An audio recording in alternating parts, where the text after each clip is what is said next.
April 27th, 711 CE, the edge of the Mediterranean Sea. A Berber general named Tariq ibn Ziyad, a former slave who had risen through the ranks of the Islamic Caliphate, stood on the North African shore, staring across 14 kilometers of dark water at a kingdom he had no right to conquer. Behind him, 7,000 men, most of them Berber soldiers who had never led an army, never sailed a fleet, never seen Europe. Ahead of him, the Visigothic kingdom of Hispania, Christian Spain, 300 years old, millions of people, professional armies. He had 4 boats. The plan was crazy.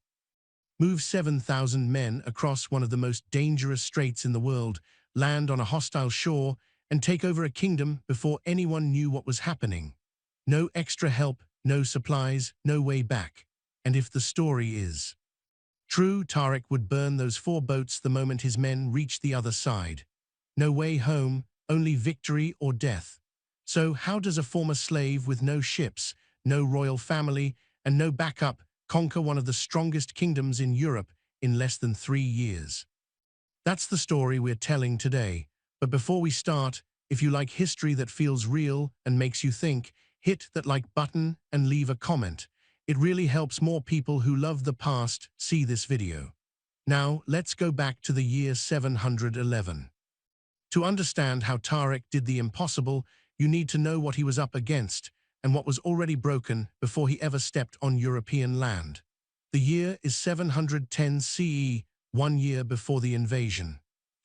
Visigothic kingdom of Hispania, what we now call Spain and Portugal, had ruled the Iberian Peninsula for 300 years. The Visigoths were a Germanic people who had settled there after Rome fell. They built churches, made a capital in Toledo, and created a kingdom that stretched from the Pyrenees Mountains in the north to the southern coast. From the outside, it looked strong and powerful, but inside, it was falling apart. King Witiza had just died.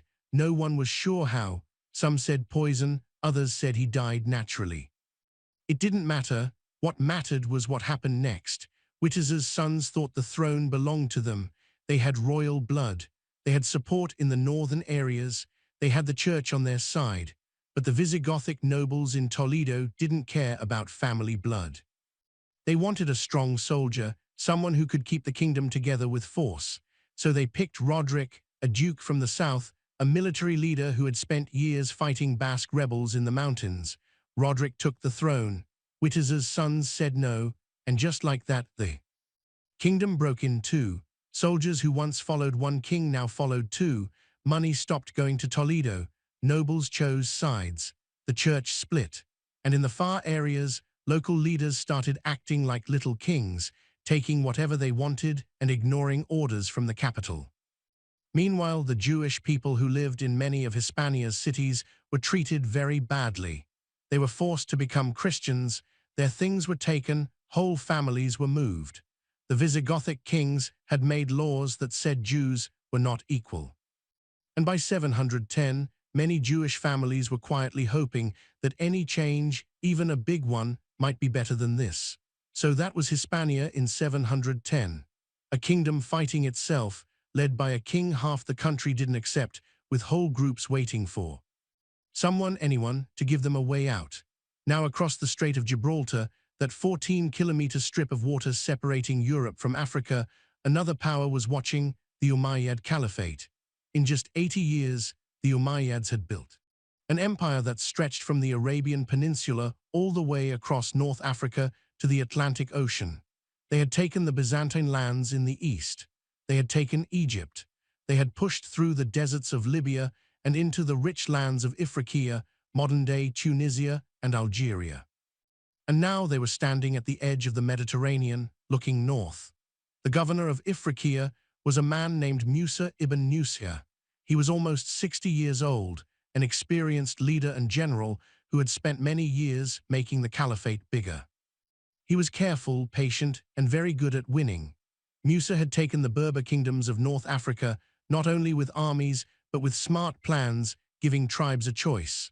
Convert to Islam, join us, and share the riches, or fight and lose everything. Most converted. One of those new Muslims was Tariq, a Berber man who had shown himself smart, strong, and loyal. Musa made him governor of Tangier, a port city right at the edge of the world. From Tangier, on clear days, you could see the mountains of Hispania across the water. Tariq saw them and he began to dream, what if the caliphate didn't stop at the African coast? What if they kept going? It was a dangerous dream, the kind that could get a man killed if he said it to the wrong person. But in the winter of 710, something changed. Visitors started coming to Tariq's fortress in Tangier. They came quietly, at night, with hoods pulled low, and they brought news about a kingdom falling apart. One of those visitors had a name that history still argues about. Some old books call him Julian, Count of Ceuta, a Visigothic noble who ruled the last Christian land on the African coast. Others say he was a Byzantine officer left from the old Roman days. Some historians think he never existed at all, that he was made up later to give the invasion someone to blame. But someone brought information to Tariq that winter, someone who knew everything about Roderick's court, someone with secrets, and whatever his real name was. The news he gave was perfect. He told Tariq three things. First, Roderick's army was spread out. The new king was in the north fighting Basque rebels who wouldn't pay taxes. His best soldiers were with him. The southern coast, the part of Hispania closest to Africa, had very few guards. Second, Roderick's leaders didn't trust him. The men who had served Witiza, the old king, still wanted Witiza's sons. They wore Roderick's colors, but they might switch sides any day. Third, the Jewish people in the cities would not fight for Roderick. In fact, if an invading army promised to protect them, they might help. Tariq listened. He stayed calm. He asked clear questions. How many soldiers did Roderick have in the south? Which forts had many men? Which roads had guards? Where were the food stores? What were the distances between big cities? The visitor answered every question.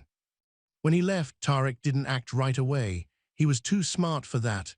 News from a person who switched sides is helpful, but it can be a trick. People lie. People make things sound bigger. People tell you what they think you want to hear. So Tariq sent his own men. Over the next few months, small groups of Berber scouts crossed the strait in fishing boats. They dressed as traders, shopkeepers, travelers. They walked through the markets of the southern Hispania cities, places like Malaga, Algeciras, Tarifa, and they looked around. They came back with stories that matched what the visitor had said. The guards were few and tired. The soldiers looked bored and lazy. In some towns, there were more Jewish families than Gothic soldiers. In others, the local people didn't even know there was a civil war starting in the north. One scout told something that stayed with Tariq. He had seen a Visigothic taxman chased out of a town by angry people. The man had tried to take grain for Roderick's army, and the townspeople said, "Leave or we will burn your cart." No soldiers helped him. That told Tariq everything. This wasn't a real kingdom. It was a bunch of areas barely held together by fear. And that fear was in the mountains, fighting rebels, not watching the coast. But Tariq couldn't attack Hispania on his own. He was a governor, not a king. He had to obey Musa ibn Musa, and Musa had to obey the caliph in Damascus, more than 3,000 kilometers east. If Tariq wanted to cross that strait, he needed permission. So in the early spring of 711, he traveled south to meet his boss. Musa ibn Musa's main city was in Kairouan, a city in what is now Tunisia. It was the center of Ifriqiya, a busy place with stone yards, water systems, and lots of money. Musa had become rich ruling this land. He had big houses, servants, and treasure that could match some kings, but money wasn't enough for him anymore. Musa had worked his whole life in the shadow of bigger men. He had served caliphs, fought their battles, made their land bigger, and watched younger leaders get the praise. He was almost 60 now. Most men that age were ready to rest and die quietly with family. Musa wanted to be remembered forever. When Tariq arrived, Musa met him in a private yard. No servants, no writers, just the two of them. Tariq didn't waste words. He explained the problems in Hispania, the broken kingdom, the weak guards, the angry leaders, the hurt Jewish people. He explained the land, the short strait, the close southern coast, the big prize of owning the whole land. Then he asked, If we move now before Roderick gets strong, we can take the south in weeks, make a safe spot, force him to fight 2 wars. And if the kingdom breaks like my spies say, we won't just take the coast, we'll take the whole land. Musa didn't answer fast. He was careful. He had seen big plans fail before. You're talking about attacking Europe, Musa said. Not a quick raid, not looking around, a real attack. Do you know what that means? I do. If you fail, the Caliph will ask me why I said yes. He'll want to know why I let Muslim soldiers die for nothing. I won't fail. Musa looked at him hard. Tariq wasn't bragging. He wasn't trying to look good. He was saying it like a fact, like saying the sky is blue. How many men do you need? Musa asked. 7,000, mostly foot soldiers, enough horse soldiers to move fast and light. 7,000 men to attack a kingdom of millions. 7,000 men to use a kingdom that's already hurting itself. Musa stood and walked to the edge of the yard. He looked out over the city, his city, the one he had ruled for almost 10 years. He was thinking about being remembered, if Tariq won, Musa's name would live forever. The governor who brought Islam to Europe, the man who grew the caliphate past Africa into the middle of Christian lands. If Tariq failed, Musa could say no, say it was not allowed, blame a bad leader. It was a smart risk, and Musa had won his life with smart risks. He turned back to Tariq. You can have 7,000 men, mostly Berbers. Your people will follow you.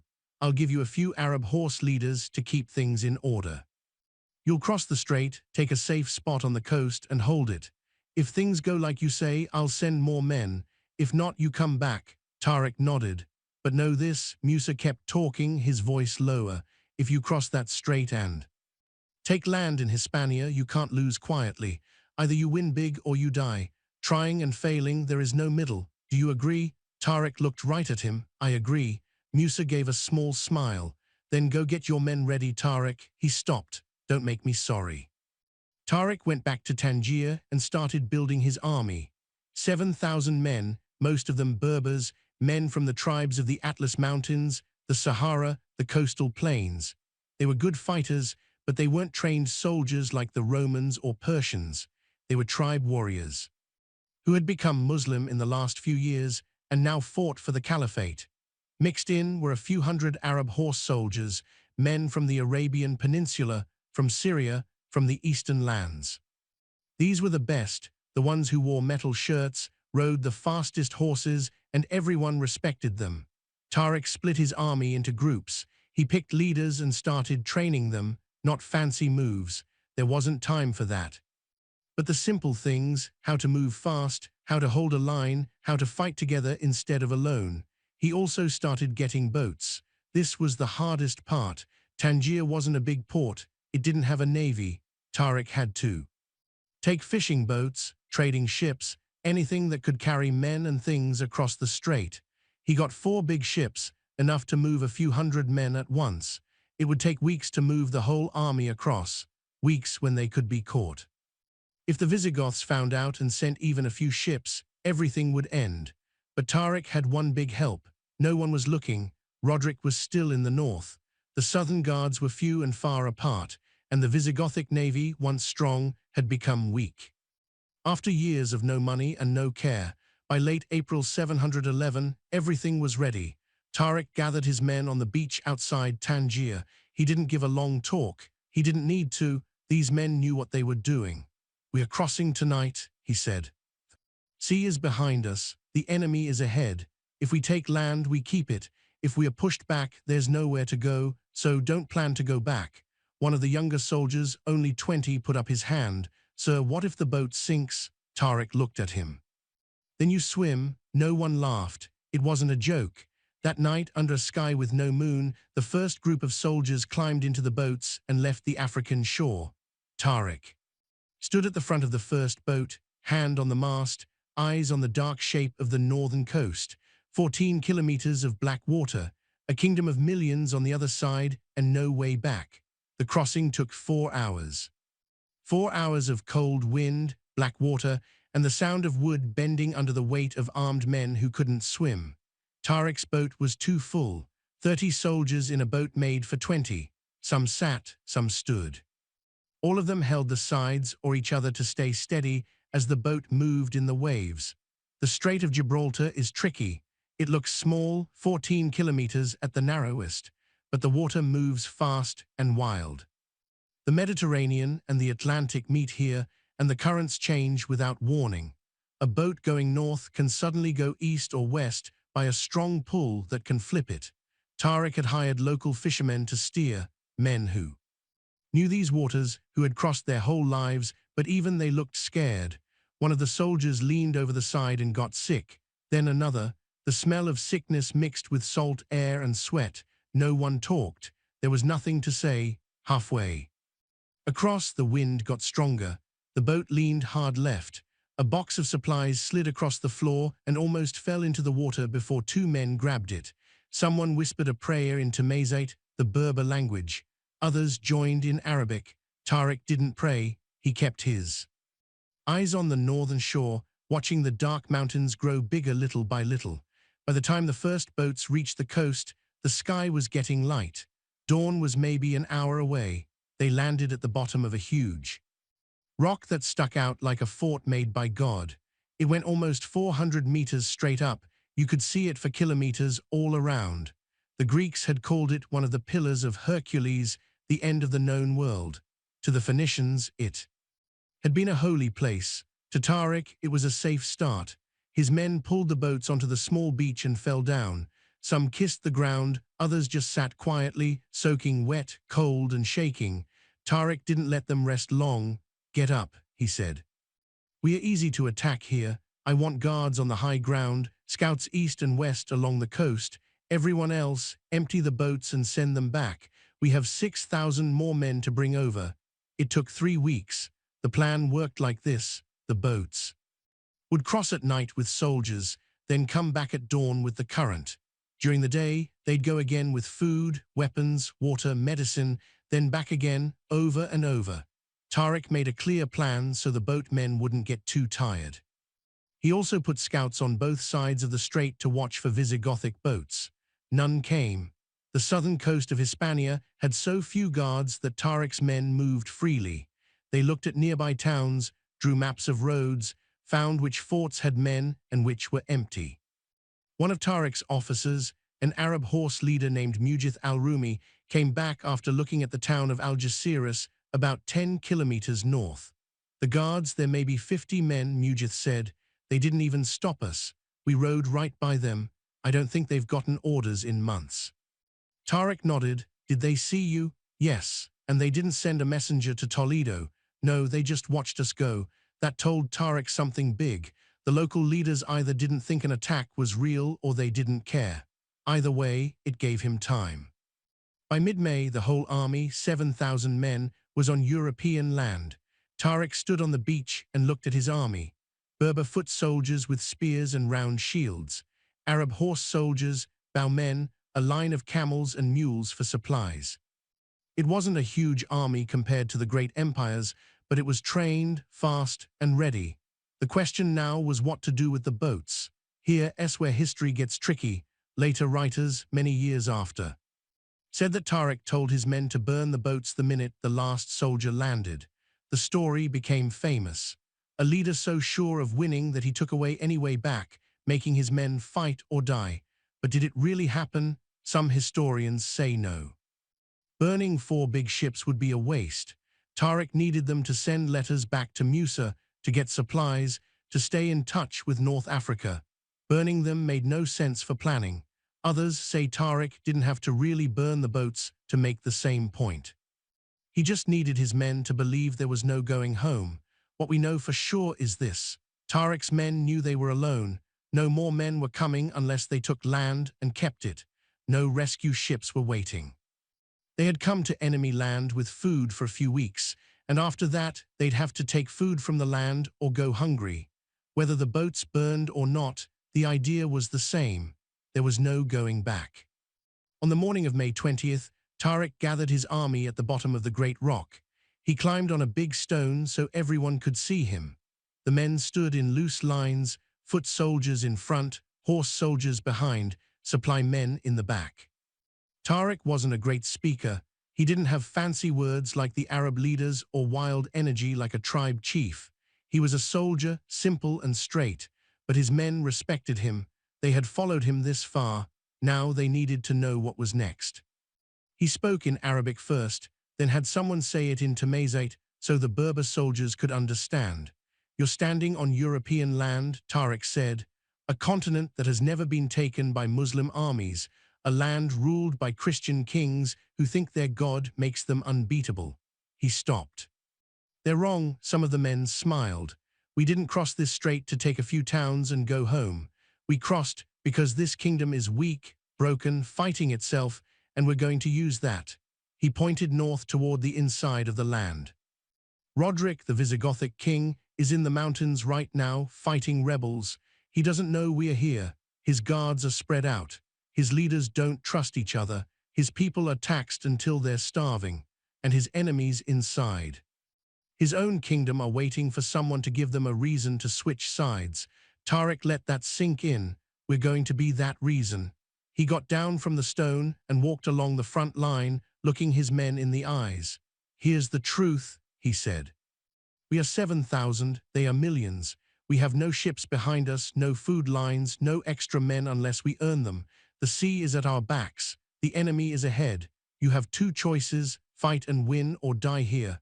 One of the younger soldiers, the same one who asked about the boat sinking, spoke up. "What happens if we lose a fight?" Tariq stopped and looked at him. "Then we lose the war," he said simply. "We don't have enough men to lose fights and keep going. Every fight has to win, every choice has to be right. There's no room for mistakes." The weight of that fell over the army like a heavy blanket. "But here's what they don't have," Tariq kept going, his voice a little louder. "They don't have togetherness, they don't have trust. They don't have a reason worth dying for. We do. We didn't come here for gold or captives or fame. We came here because this land is close enough to take, and we have the heart to take it." He pointed at the rock behind them, the huge stone that would carry his name forever. "That rock is ours now. This beach is ours. And every kilometer we walk north becomes ours, not because we are stronger than them, but because we want it more." The men started to whisper, not worried, agreeing. "So here's the plan," Tariq said. "We move fast. We don't attack forts for days. We go around them. We don't fight battles we don't need to. We make the enemy come to us, and when Roderick finally knows we're here and marches south to stop us, we'll be ready." He pulled out his sword and held it up. "This is a war of speed and heart. If we're faster and braver than they are, we win. It's that simple." He put the sword away. "Now get your things. We march in 1 hour." The army moved out in lines, going northeast along the coast. Tariq put scouts ahead of the main group, horse soldiers that went 5 to 10 kilometers forward, looking for enemy groups, checking roads, finding towns. The first town they reached was called Cartier, a small fishing village with maybe 300 people. The local Visigothic leader took one look at Tariq's army and ran away. The town's people stayed. Most of them were farmers and fishermen who didn't care who ruled as long as the taxes didn't get worse. Tariq didn't take over the town. He just walked through, bought food with silver, and kept going. The second town was bigger, a few Visigothic soldiers were in an old, broken Roman fort. Tariq sent a messenger. The message was simple: "We're not here to hurt your town. Give up the fort, promise not to fight us, and you can keep your jobs and things. Fight, and we'll burn the fort with you inside." The leader didn't wait. He opened the gates. Tariq left 10 men to guard the fort and moved on. By the end of the first week, his army had gone over 80 kilometers without fighting one battle. The Visigoths still didn't know he was there, but that was about to change. News reached Toledo 3 weeks after Tariq landed. A trader going south from Malaga came to the royal court with news that sounded crazy. A foreign army, thousands of men, he said, had crossed from Africa and was moving north along the coast. They weren't stealing, they were taking over. The court leaders didn't believe him. "Thousands," one said. "How could thousands of men cross the strait without anyone seeing?" The trader said, "Yes, I saw them myself. Berber soldiers, horse soldiers, they're taking towns without fighting." The leaders sent him away, probably lying, probably saw a few raiders and got scared, but the trader wasn't lying. By early June 711, Tariq's army had gone over 150 kilometers inside the land, and the Visigoths were only just starting to understand what was happening. The first real fight came at Cartagena. It was a strong city on the coast, one of the biggest in southern Hispania. Romans had built it long ago as a navy base, and the Visigoths kept it as an army place. It had walls, about 400 soldiers, a leader named Theodemia, who really knew how to fight. Tariq didn't want to wait outside for weeks.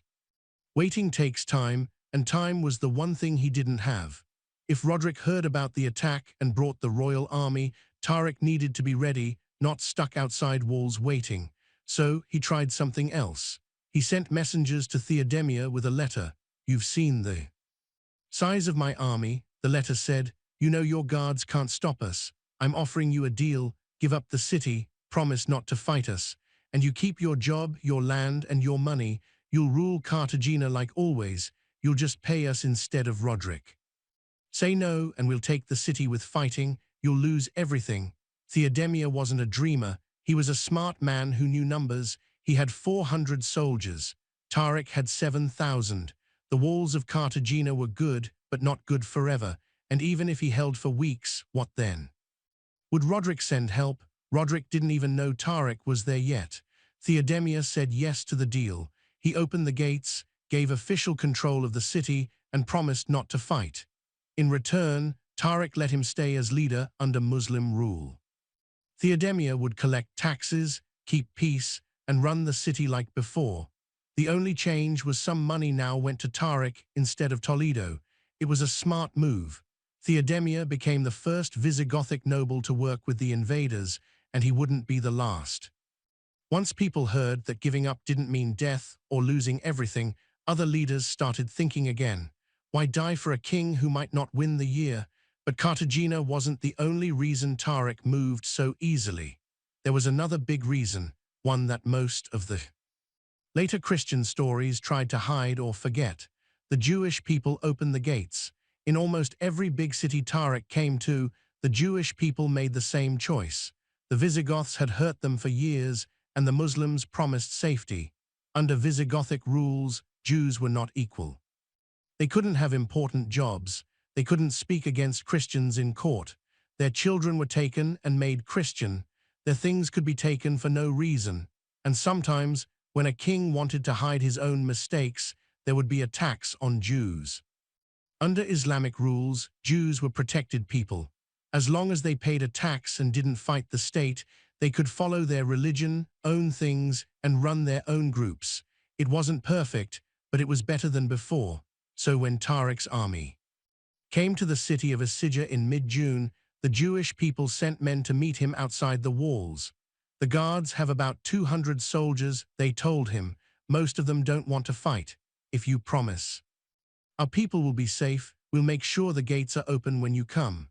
Tariq promised. 2 days later, his army walked into Asija without fighting. The Visigothic soldiers had already run away. The Jewish fighters, using whatever weapons they had, were waiting inside to help keep peace. Tariq left 30 men to guard the city and kept going. The same thing happened at Malaga, at Cordoba, at Evora. Jewish people didn't just give up. They helped the attack. They gave secret news. They guarded taken cities so Tariq's soldiers could keep moving. They gave food and water. Some later Christian writers would call this betrayal, but for the Jewish people, it wasn't betrayal. It was staying alive. They weren't helping strangers destroy their home. They were helping change one ruler for another that treated them like people. By late June, Tariq controlled most of the southern coast and was moving inside toward the center of the Visigothic kingdom. His plan was simple: move fast, skip long fights at forts, take what people give, and make the enemy come to you. It was working. Towns that might have fought gave up without a battle. Guard leaders left their posts. Local people, tired of years of war and bad rulers, didn't try to stop him, and Roderick still didn't know. He was 500 kilometers to the north, camped in the mountains with his army, fighting a Basque rebellion that had gone on for months. But someone finally told him. A messenger from Toledo came to Roderick's camp in early July with an urgent letter from the royal court. A foreign army has attacked the south. They've taken Cartagena, Isija, Cordoba, and Malaga. They're moving towards Seville. Roderick didn't believe it at first. "How big is this army?" he asked. "Reports say 7,000, maybe more, and no one stopped them." "The guards gave up, my lord, some without fighting." Roderick's face got hard. He right away stopped fighting the Basques and started marching south with the whole royal army, about 25,000 men. It would take him 2 weeks to get south. Tariq knew he was coming. On July 10th, Tariq's scouts said a huge Visigothic army was moving south from the inside. Royal flags, heavy horse soldiers, thousands of foot soldiers. This was it. The big risk had worked. Tariq had pulled Roderick out of the mountains and made him fight where Tariq wanted. But now came the hard part. Tariq had 7,000 men. Roderick had 25,000. On paper, it wasn't even close. Tariq met his leaders in a field outside the city of Isnar Fronta. They put a rough map on the ground, just cloth with charcoal lines showing roads and rivers. "Roderick is moving fast. Tariq said he'll be here in less than a week. We have 2 choices. Go back to the coast and build defenses or meet him in open fight." One of the Arab horse leaders, Umayyad al-Rumi, shook his head. "If we go back, we lose everything we've taken. The towns will go back to Roderick the minute we leave. We'll be stuck on the coast with our backs to the sea." "And if we fight?" another leader asked.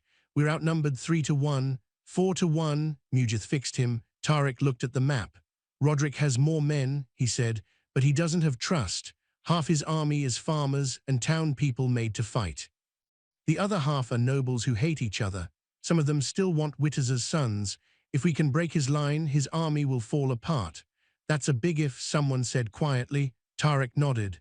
"It is, but we didn't cross a sea and take half a kingdom just to hide on a beach." He pointed to a place on the map near a river called the Guadalete. "We'll meet him here, open land, big enough for his horse soldiers to move, but not so big that he can go around us. We hold the middle, make him fight hard, and wait for his army to crack." "And if the cracks don't come?" Umayyad asked. Tariq looked at him. "Then we die, but we make them pay a lot." The leaders looked at each other. No one said no. They had crossed the sea, burned the boats, or might as well have. There was no way home except through Roderick's army. Tariq stood. "Get the men ready. We march at dawn. In 5 days, we're either going to take this kingdom or we're going to be buried in it." July 19th, 711 CE. 2 armies looked at each other across a flat field near the Guadalete River somewhere in southern Hispania. The exact spot is lost. Some say it was near Medina Sidonia, others closer to what's now Jerez. It doesn't matter. What matters is what happened there. On one side, King Roderick's royal army, 25,000 men, Gothic heavy horse soldiers in full armor, foot soldiers from the areas, spearmen, bowmen, the biggest army the Visigothic kingdom could put together fast. On the other side, Tariq's attack army, 7,000 men, Berber foot soldiers, horse soldiers, no big weapons, no walls, just soldiers who knew they had nowhere to run. The chances weren't good, but Tariq wasn't counting on chances. He was counting on something else. Roderick got there first. His army had marched hard from the north, going over 400 kilometers in less than 2 weeks. The soldiers were very tired. The food wagons were far behind, but Roderick didn't care. He needed to stop this attack fast, hard, and so everyone saw he had a name to fix. The fact that a foreign army had walked into his kingdom, taken many cities, and met no real fight, that made him look weak, not in control. If he didn't beat Tariq here, the nobles who already didn't like him would start planning against him. So Roderick didn't just bring soldiers, he brought a show. He rode onto the field in a cart pulled by white mules, an old Roman style to look like a great king. He wore robes of purple silk and a gold circle on his head, his personal guards around him. In shiny armor carried flags with the royal sign. It was a show, a message to his own army as much as to the enemy. "I am your king, I am too strong to touch." Tariq saw the cart from across the field and almost laughed. "He's making himself easy to hit," Umayyad al-Rumi whispered beside him. "Let him," Tariq said. Too much pride makes men careless. Tariq's army had come the night before and set up a defense spot on a small hill with the river behind them. It wasn't perfect if they lost. There was no way to run, but it gave them higher ground and made Roderick attack uphill. Tariq put his men in a simple line, foot soldiers in the middle, standing close with shields touching, horse soldiers on both sides. Bowmen behind the foot soldiers, ready to shoot arrows over their heads. No extra men, no secret plans, just a strong line that would hold or break. The men were quiet. Some checked their weapons again and again. Others said prayers softly. A few looked across the field at the huge Visigothic army getting ready in front of them and wondered if they had made a big mistake. Tariq walked the line. He stopped. In front of a young Berber soldier, only 20 years old, who was holding his spear so tight his hands were white. "First battle?" Tariq asked. The soldier nodded. "You scared?" Another nod. Tariq put a hand on his shoulder. "Good. Being scared keeps you careful. Just remember, they're more scared of us than we are of them." "How do you know?" "Because we chose to be here," Tariq said. "They were made to come." He walked on. At noon, the battle started. Roderick's leaders set up in the usual Visigothic way. Heavy horse soldiers on both sides, foot soldiers in the middle. The king himself stood on a hill behind the lines where he could see everything. The plan was simple. The horse soldiers would charge Tariq's sides, break through and go around the middle. Foot soldiers would keep Tariq's line busy. Once the sides fell, the battle would be done. It should have worked. At 12:30, Roderick's right side horse soldiers started their charge. 300 Gothic riders, nobles in armor on huge war horses, ran across the field in a point shape. The ground shook, dust flew up in clouds. It was meant to scare foot soldiers before they even got hit. Tariq's left side got ready. The Berber foot soldiers put the ends of their spears in the ground and pointed the sharp parts forward, making a wall of points. Bowmen behind them shot a big group of arrows. Hundreds of arrows flew up and fell on the charging horse soldiers. Horses screamed, some fell down, but the charge kept coming. The Gothic horse soldiers hit Tariq's line like a big hammer. The noise was huge. Metal hitting metal, men yelling, horses crying. The first row of Berber foot soldiers was smashed under the weight of the charge. Soldiers were stepped on, stabbed, pushed back. For a moment, the line started to break. Roderick, watching from his hill, smiled, but Tariq had planned for this. He had kept his Arab horse soldiers ready, hidden just behind the hill, out of sight from the Visigothic leaders. As the Gothic charge slowed down, stuck fighting the foot soldiers, Tariq gave the sign. His horse soldiers went around the side and hit the Goths from the side. What had been a strong charge turned into mess. The Gothic riders were now fighting on two sides, foot soldiers in front, horse soldiers on the side. They couldn't move well, couldn't get together again. In minutes, the charge broke. The ones still alive went back, hurt and mixed up. Tariq's left side held. On the other side of the field, the same thing happened. Roderick's left side horse soldiers charged Tariq's right side and fell into the same trick. Hidden horse soldiers, side attack, mess. But this is where things went bad for Roderick.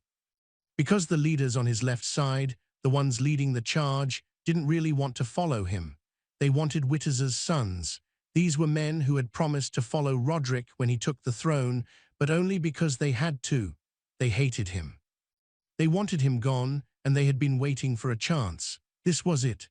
As the fighting got harder on the left side, the leaders suddenly pulled back. Some stories say they ran away. Others say they turned and fought Roderick's men. Either way, it was the same. Roderick's left side fell apart, not because they lost, but because their own leaders left them. Fear spread through the Visigothic lines. Soldiers on the left saw their leaders going away and thought the battle was lost. They broke lines and ran. The foot soldiers in the middle, seeing the left side break, started to shake. Roderick saw it from his spot. He yelled orders, sent messengers, said he would punish them. None of it worked. His army was breaking. In a last big try, Roderick did something no king should do. He left his safe spot and rode into the battle himself. He came down from the hill, left his cart, got on a war horse, and charged into the middle of the fighting with his personal guards around him.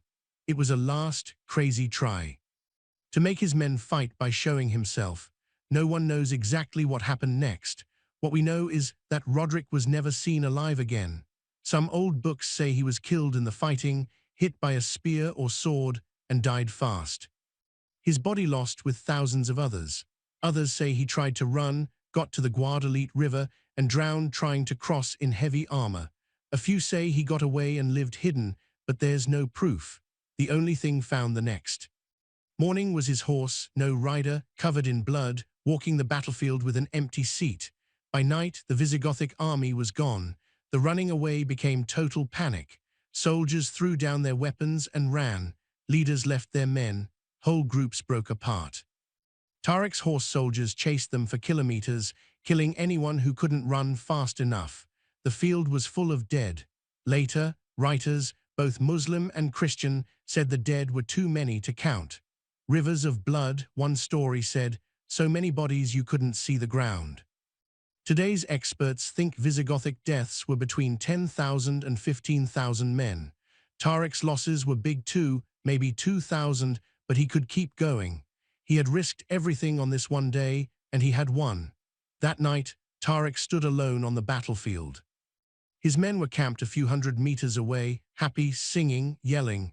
They had done the impossible, beat an army 4 times bigger, broke a kingdom. But Tariq wasn't happy. He walked among the dead, Visigothic soldiers still in their armor, faces stuck in looks of fear or pain. Young men, farmers who had been forced to march south, nobles who had died for a king they didn't like. One of Tariq's officers found him there. "Sir, the men want you. They want to hear you talk." Tariq didn't look back. "Tell them to rest," he said quietly. "This isn't over, sir. Roderick is dead, but his kingdom is. There are still cities, still armies, still nobles who will try to keep what's left." He finally looked at the officer. "We won a battle, not a war. Tell the men we march at dawn." News of Guadalete spread fast. In days, every city in southern Hispania knew King Roderick was dead. His army was gone, the Visigothic royal family broken, and the man who did it was marching north. After Guadalete, there was no one left to stop him. That's the thing about kingdoms run from one center. Cut off the head, the body doesn't know what to do. Roderick was dead. His royal army was broken, and every Visigothic leader from the Pyrenees to the southern coast had to decide. Do I fight for a kingdom with no king, or do I save myself? Most picked saving themselves. The first big city to fall was Cordoba. It sat on the Guadalquivir River, one of the richest cities in Hispania, a center of trade and government, Roman walls, a guard of around 700 soldiers, a leader who still thought the kingdom could be saved. Tariq came to the walls in late July with his whole army. He didn't wait weeks for a long fight. He had speed now, and speed dies if you stop. So he brought his few big weapons, simple rams and ladders, and attacked right away. The defenders fought for 3 days. On the afternoon of the 3rd day, part of the wall fell from hitting it again and again. Tariq's foot soldiers ran through the hole. The Visigothic guards tried to fight in the streets, but they were fewer, tired, and hopeless. By night, the city was taken. Tariq gave clear orders: no stealing, no hurting people. Anyone who gave up was safe. He needed these cities working. Burning them would make him a winner with nothing to rule. The leader of Cordoba was caught trying to run through a side gate. Tariq had him brought to the main square. "You fought well," Tariq told him. "Your men did their duty, but it's over. Promise not to fight again, and you can go free." The leader stared at him. "You want me to give up on my king?" "Your king is dead," Tariq said. "You're not giving up on him. You're staying alive after him." The leader did not promise. He was put in prison instead. He was one of the few Visigothic nobles who chose to stay loyal instead of being smart. Tariq left 200 men to guard Cordoba and moved on. Isidja didn't even try to fight. When Tariq's army showed up outside the walls in early August, the city gates opened before he could get his soldiers ready. A group of local leaders came out to talk. "We heard what happened at Guadalete," one of them said. "We heard what happened at Cordoba. We're not soldiers. We're just people who run the city and sell things. We just want to live." Tariq gave them the same deal he had given everyone else: accept Muslim rule, pay money to us, keep your houses and jobs. They said yes. Tariq didn't even go inside the city. He left 50 men to watch things and kept marching. Seville was different. It was the main church city of the Visigothic kingdom, home to the big archbishop, the center of church power in the south. The walls were strong, the guards had plenty of food, and the people inside thought God would keep them safe. Tariq put the city under siege in the middle of August. For 4 weeks, his soldiers stayed all around the city, stopped food wagons from coming in, and tried small attacks on the gates. The people inside held on. They had enough food for months. They had water from wells inside the walls. They were not going to go hungry soon, but no help was coming either. Inside Seville, the leaders could not agree. The army commander wanted to fight until the last man. If we hold long enough, he said, the nobles in the north will get together. They will make a new army, we just have to wait. But Archbishop Opaz, Witters's brother, the same man who had been against Roderick from the start, saw it differently. There is no army coming, Opaz said in a meeting. Roderick is dead. The royal family is broken. The nobles in the north are fighting each other, not the invaders. If we stay inside until we have no food, we die for nothing. We die for our faith, the commander said back. Our faith does not want us to be stupid, Opaz answered. They argued for days. Finally, Opaz decided on his own. He sent a messenger to Tariq with an offer. The church would give up the city if they got promises of safety. Tariq said yes to a meeting. The talk happened in a tent outside the city walls. Opaz came with 2 other church leaders and a writer. Tariq brought Mujith al-Rumi and one of his Arab horse commanders. Opaz got right to it. What do you want from this city? Obey us, pay money, live in peace. And what do we get? Your lives, your churches, your things. You can keep your religion, lead your people, and live like before just under our rule. Opaz looked at him for a long time. And if we say no? I wait until your food runs out or I get tired and break down the gates. Either way, you lose. Opaz nodded slowly. If I open the gates, the army commander will say I betrayed everyone. Then don't let him stop you. 2 days later, Opaz and some church leaders quietly opened a small side gate at night. Tariq's soldiers went in, took the walls, and by morning, the city belonged to the Muslims. The army commander locked himself in the fortress with 100 loyal men and said no. Tariq gave him 3 days to change his mind.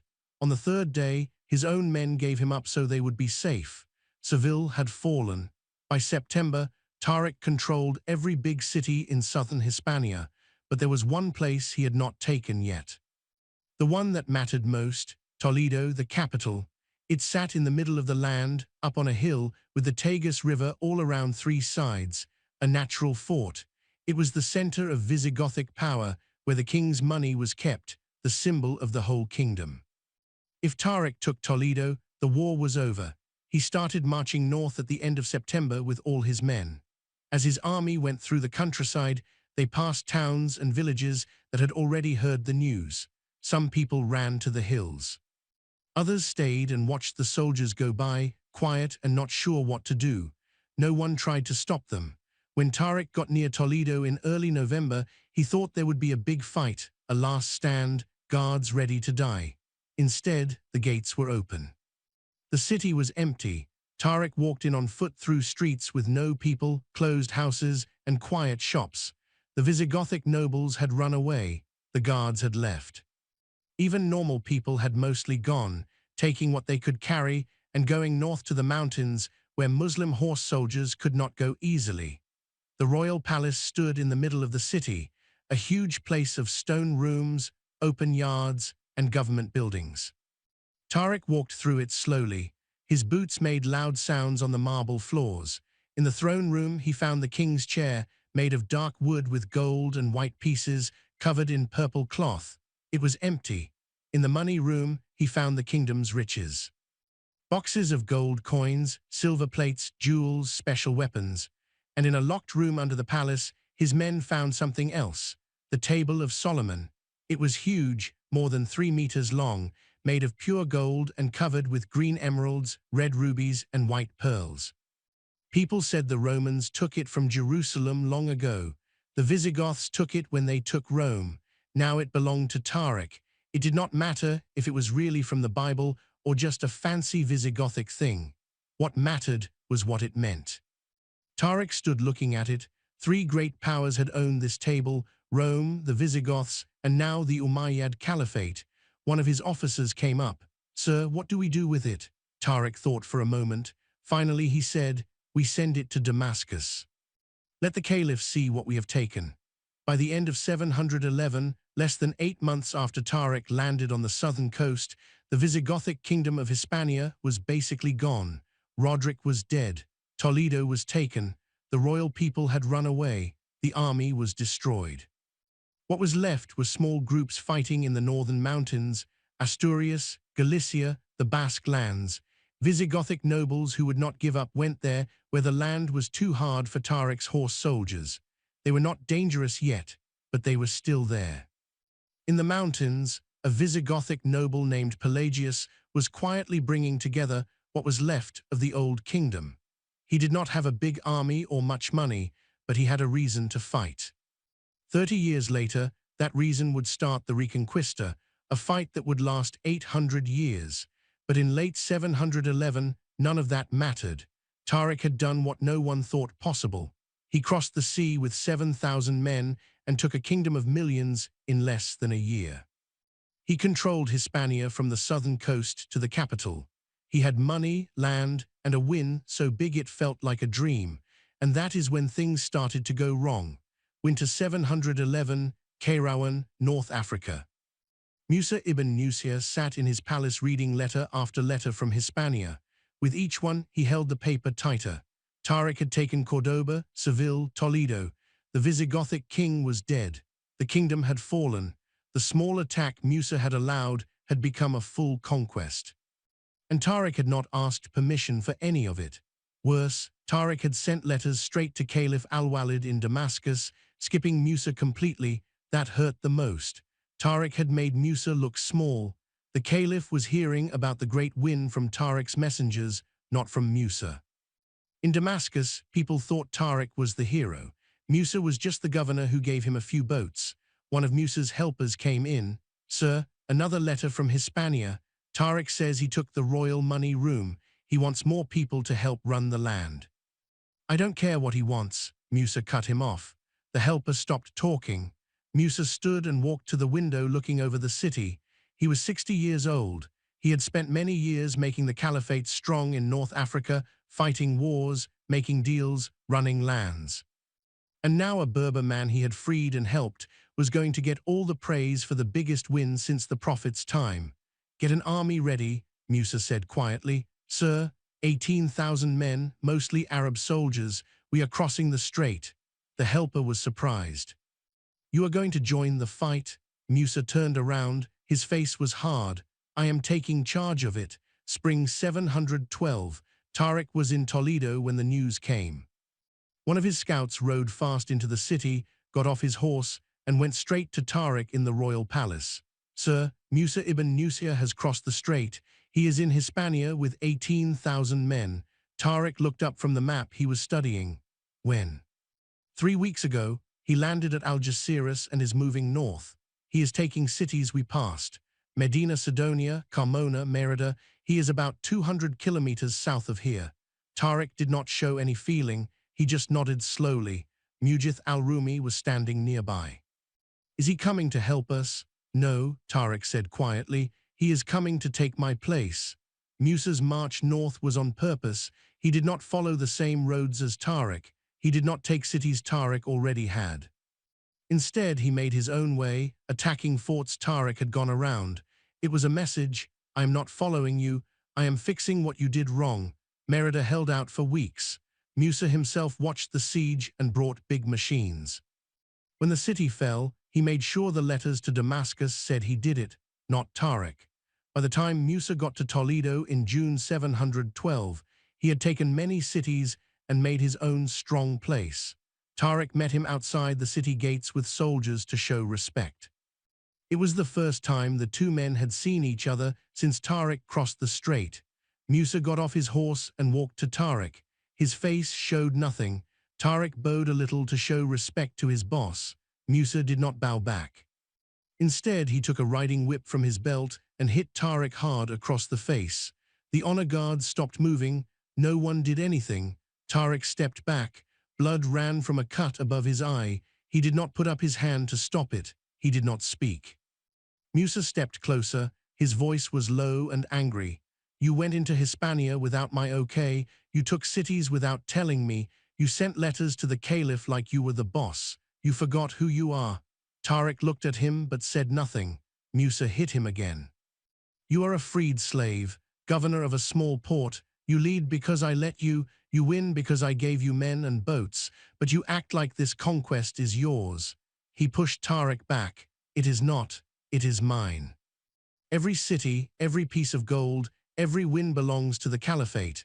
And I speak for the Caliphate here, not you. Tariq wiped the blood from his face and finally spoke calm. I did what had to be done. You did what you were not told to do.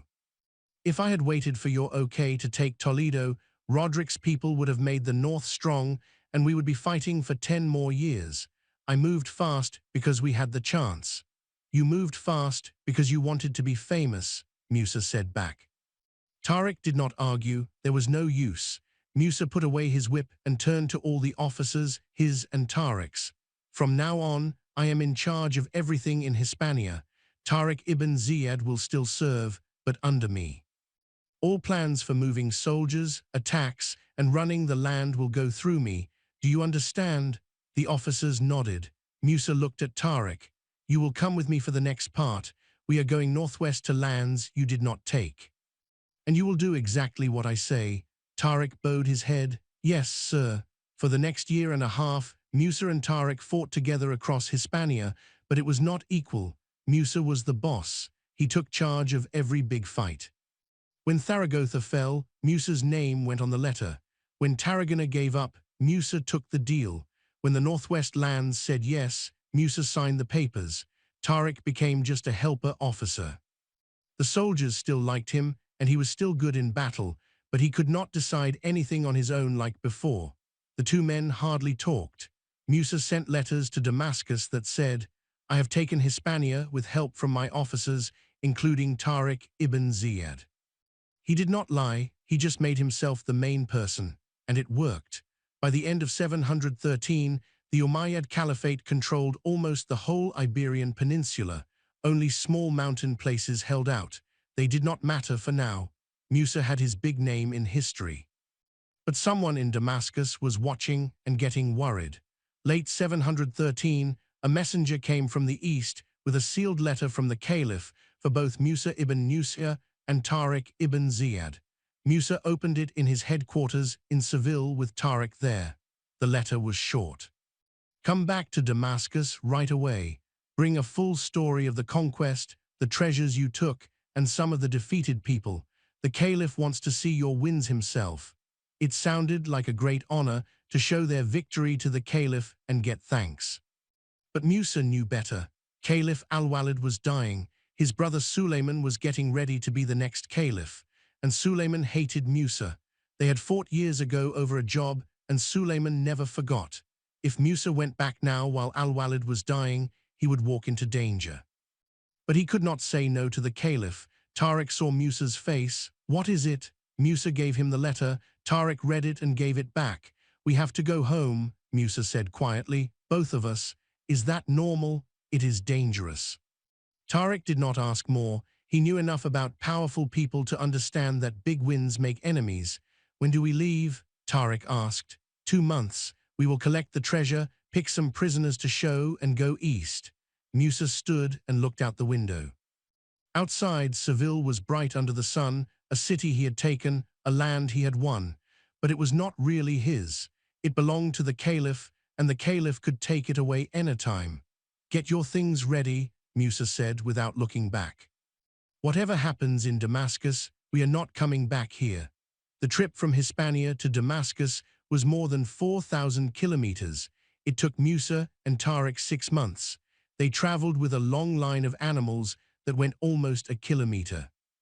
Hundreds of camels and mules carried the riches of the Visigothic kingdom, boxes of gold coins, silver plates, special armor, jeweled church crosses, rolls of silk, boxes of books from Toledo, and the table of Solomon, wrapped in cloth on a strong cart pulled by 8 oxen. Behind the treasure walked the prisoners, Visigothic nobles in chains, sons of beaten leaders, churchmen who would not promise loyalty. They walked in lines watched by guards. Their nice clothes were now dirty and torn. It looked like a big victory march to show the Caliphate's power. But for Musa and Tariq, it felt like going to their own funeral. They went through North Africa first, Kairouan, Tripoli, Alexandria. In every big city, local leaders came out to say hello. Crowds came to see the winners of Hispania. Poets said nice words. Children threw flowers. Musa smiled a little and gave talks and went to big meals. He acted like the winning general, but inside he was scared. Every few weeks, a new messenger came from Damascus. Caliph Al-Walid was getting worse. He could not get out of bed. Suleiman was already acting like caliph, giving orders, and Suleiman had said clearly, when he became caliph, he would get rid of Al-Walid's friends. Musa was high on that list. One night in the desert outside Alexandria, Musa called Tariq to his tent. It was late. Only one lamp was burning. Musa poured water into 2 cups and gave one to Tariq. "Do you know why Suleiman hates me?" Musa asked. Tariq shook his head. "Years ago, when Al-Walid was getting strong, I said in front of everyone that Suleiman should not be caliph. I said he was not good enough. I was right, but that does not matter, he remembers." Tariq drank his water and said nothing. "When we get to Damascus," Musa went on, "Al-Walid will probably be dead. Suleiman will be caliph and he will destroy me." "Why are we going then?" Tariq asked. "Because if we do not go, he will call us traitors and send an army to get us. At least this way I can show the treasure and say I served well. Maybe it will save my life." He looked at Tariq. "But you should know, whatever happens to me will happen to you too. You work for me. If he wants to hurt me, he will hurt you." Tariq looked right at him. "Then we are both walking into a trap." "Yes. And there is no way out." Tariq put down his cup. "Then we walk in with our heads high." Musa looked at him for a long time, then he nodded. "You are a better man than I thought. You never thought I was good," Tariq said. Musa almost smiled. "No, I did not." They got to Damascus in early 715. The city was huge, one of the greatest cities of the Muslim world. White stone buildings, markets full of people from far away, the big new mosque still being built. Musa and Tariq were met outside the gates by serious men and soldiers who watched them like they were already prisoners. No happy crowds, no flowers. "The caliph is very sick," one man said. "You will wait until he can see you." They waited 3 weeks. They stayed in a nice house on the edge of the city, but guards were all around. They were not free to go. Musa walked back and forth, wrote letters, tried to talk to friends in the palace. Most did not answer. Tariq just waited quietly. On the 23rd day, a messenger came. "The caliph will see you now." The throne room was big and cold. Caliph Al-Walid sat high up, very thin and pale, his hands shaking on the chair. Musa and Tariq went in and knelt. "Stand," Al-Walid said weakly. They stood. The caliph looked at them like he was trying to remember who they were. "You took Hispania," he said finally. "Yes, my caliph," Musa answered. "Show me." Servants brought the treasures. They opened boxes of gold, put jewels on silk, walked the chained nobles in front of the throne. Finally they showed the table of Solomon. It shone even in the dark room. Al-Walid leaned forward a little. His eyes got big. "Is it real?" he whispered. "We think so, my caliph." Al-Walid looked at it for a long time, then he sat back tired. "You have done well," he said quietly. "The caliphate owes you." Musa bowed low. "Thank you, my caliph." But Al-Walid was not done. "However," he said, his voice a little stronger, "there are complaints. People say you acted alone, that you kept treasure for yourself, that you were slow to send it here because you wanted it." Musa's face went white. "My caliph, I would never." Al-Walid raised a hand. "I am too old and sick to check these stories. My brother will do it when he is caliph." The room got quiet. Everyone knew what that meant. Al-Walid waved his hand to say they could go. 6 days later, Caliph Al-Walid died. Suleiman became caliph right away. In less than a day, Musa ibn Nusayr was called to see the new caliph. Tariq was not asked to come. What happened in that meeting was never fully written down, but we know the result. Musa lost all his jobs, his houses and land were taken. He had to pay a huge fine he could not pay. He was shamed in front of everyone in the big mosque. The official reason was stealing and not obeying. The real reason was revenge. Suleiman wanted to hurt the man who had said bad things about him. Musa had to give back money that was never missing. When he could not pay, everything he had left was taken. He died 2 years later poor and forgotten by the empire he had made bigger. Tariq's story is harder to follow after that. Some books say he was sent away from the army and lived quietly in Damascus until he died. Others say he was put in prison for a while and then let go. A few say he was killed, but there is no proof. What we know for sure is that after 715, Tariq ibn Ziyad is gone from history. The man who crossed the Strait of Gibraltar with 7,000 men and took a kingdom just disappeared. No grave, no statue, nothing official, just a mountain that still has his name. Stop and think about that. Tariq and Musa did something impossible. They brought the caliphate into Europe. They beat a kingdom that had lasted 300 years. They brought huge riches to the caliph, and their prize was shame, being poor, and being forgotten. Because in big empires, it is not what you do that matters most. It is who your friends are, who owes you, who can keep you safe when things change. Tariq and Musa had no powerful friends. They were winners without protection, and so the empire threw them away. Tariq disappeared. Musa died in shame. The men who took Hispania were erased by the same empire they made bigger, but the conquest did not disappear. In just one generation, the land became something the Visigoths never dreamed of.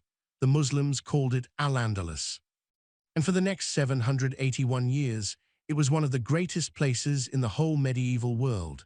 By the year 800, less than 100 years after Tariq landed, Cordoba was the biggest city in Western Europe, more than 500,000 people. Paris had maybe 25,000. Cordoba had stone roads, public libraries, more than 70, clean water from old Roman pipes that most European cities would not have again for 600 years. At night, the main streets had lights so you could walk safely. Most of Christian Europe still lived in wooden houses, threw dirty water in the streets, and died from sicknesses that doctors in Al-Andalus already knew how to fix. The Great Mosque of Cordoba, started in 784, had 856 columns and room for 40,000 people to pray. It is still there today, one of the most beautiful buildings in Europe. But Al-Andalus was not just buildings. Jewish people, who were treated terribly under the Visigoths, lived their best years there. Jewish thinkers, writers, scientists, and doctors did great work that could not happen anywhere else in Europe. Maimonides, one of the most important Jewish teachers ever, was born in Cordoba in 1135. His ideas helped Jewish, Christian, and Muslim people for hundreds of years. Christians lived there too. They were called Mozarabs. They used Arabic words and ways, but kept their Christian faith. They had their own judges, churches, and rules. Was it perfect? No. Non-Muslims paid extra taxes. There were some rules and sometimes bad treatment, especially later when things got harder. But for that time, it was amazing. Muslim, Jewish, and Christian teachers worked together, read the same old Greek books, and talked about big ideas in the same places. They saved the writings of Aristotle, Plato, and Galen that were lost in the rest of Europe. Those saved books later helped start the Renaissance. Algebra, the number zero, better surgery tools, and new star knowledge all came through Al-Andalus to the rest of Europe. When European kings could only make an X for their name, the ruler of Cordoba had a library with more than 400,000 books. That is what Tariq's conquest made possible. But the Christian kingdoms in the north never forgot. They saw Al-Andalus as land that was stolen and had to be taken back. In 722, just 11 years after Tariq landed, a Visigothic noble named Pelagius started a small fight in the mountains of Asturias. His men won a tiny battle at Covadonga, Only 300 men, not important for the war, but it became a big symbol. The Reconquista had started. For the next 771 years, the Christian kingdoms slowly pushed south. They took Toledo in 1085, Zaragoza in 1118, Cordoba in 1236, Seville in 1248. And on January 2, 1492, 781 years after Tariq crossed the water, the last Muslim city, Granada, gave up to King Ferdinand and Queen Isabella. Al-Andalus was finished. What happened next was terrible. 4 months later, Ferdinand and Isabella made a law called the Alhambra Decree. All Jews had to become Christian or leave Spain. Tens of thousands ran to North Africa, the Ottoman Empire, anywhere safe. Those who stayed and said they changed were watched and hurt by the Spanish Inquisition. Muslims got the same order a few years later. Mosques were broken or made into churches. Libraries were burned. Speaking Arabic was against the law. Hundreds of years of Muslim and Jewish culture were destroyed on purpose.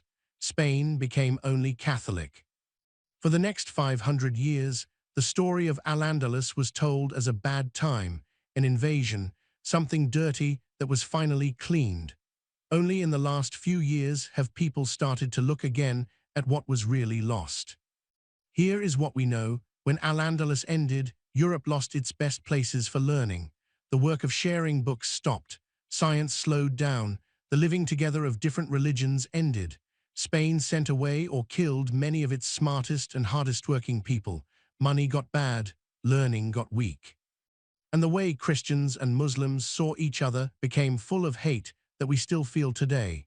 You can still see signs in modern Spain. 8% of Spanish words come from Arabic. The beautiful buildings in Andalusia. The Alhambra Palace in Granada, visited by millions, a reminder of a time Spain tried to make everyone forget. And you see it in today's talks about religion and who belongs in Europe. It all goes back to 711. Tariq ibn Ziyad crossed a small strip of water with 7,000 men and no way home. He broke a kingdom in less than a year. He started a new world that lasted almost 8 centuries. He began fights that are not over yet. And he got nothing, no grave, no thanks, just his name on a rock. But that rock is still there. Gibraltar, Jabal Tariq, standing between 2 continents, marking the place where a freed slave made a choice that changed everything. History did not remember Tariq the way he should be remembered. But it could not erase what he did. If this story made you see the past in a new way, if it made history feel real, like real people making hard choices, share it. Leave a comment. Tell me what part stayed with you. And subscribe, because we are going to keep finding the moments that changed the world, the ones not in school books, the ones that got hidden, the ones that still matter. Thanks for listening. See you in the next one.